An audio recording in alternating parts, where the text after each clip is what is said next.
Brigada Nationwide. Brigada Balita Nationwide. Brigada Weather Update. Weather Update.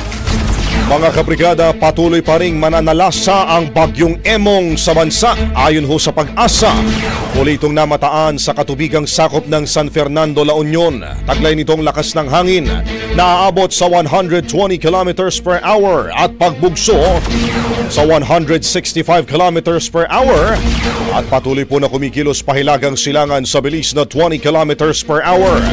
Inaasahang babaybayin nito ang Ilocos Region, Cordillera Administrative Region, Cagayan at Isabela. Paalala ng Pag-asa, ang nasabing mga lugar ang direktang makararamdam ng epekto ng Typhoon Emong at malalakas na hangin ngayong araw. Dahil dito mga kabrigada, nag-abiso ang State Weather Bureau na maghanda na ang mga residente sa lugar dahil sa pananalasa ng naturang bagyo. Gayunpaman, asahan pa rin ang maulang panahon sa malaking bahagi ng bansa dahil po sa bagyo at sa patuloy na pag-iral ng habagat.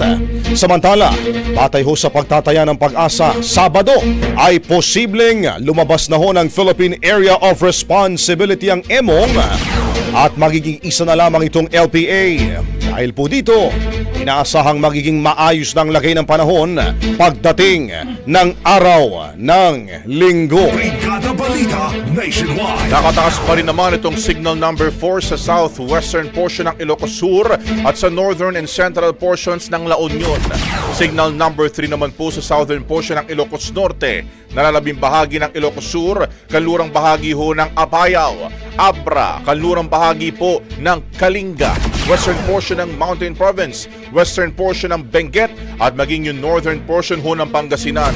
Signal number 2 naman sa nalalabing bahagi ng Ilocos Norte at Pangasinan, ilagang bahagi ng Zambales, nalalabing bahagi ng Apayao, Zambales at Kalinga, gayon din ng Benguet at Ifugao.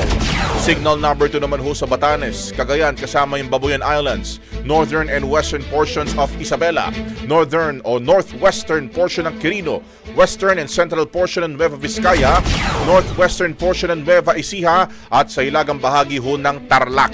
Signal number 1 naman sa nalalabing bahagi ng Isabela, Quirino, Nueva Vizcaya, northern and central portions ng Aurora, nalalabing bahagi ng Nueva Ecija, Tarlac, western and central portion ng Pampanga, nalalabing bahagi ho ng Zambales at maging sa nalalabing bahagi ng Bataan. Brigada Balita Nationwide. Ang bahaging ito ay hatid sa atin ng Standout ES4 Capsule. Simulang tuparin ang pangarap ng iyong anak. And stunting now,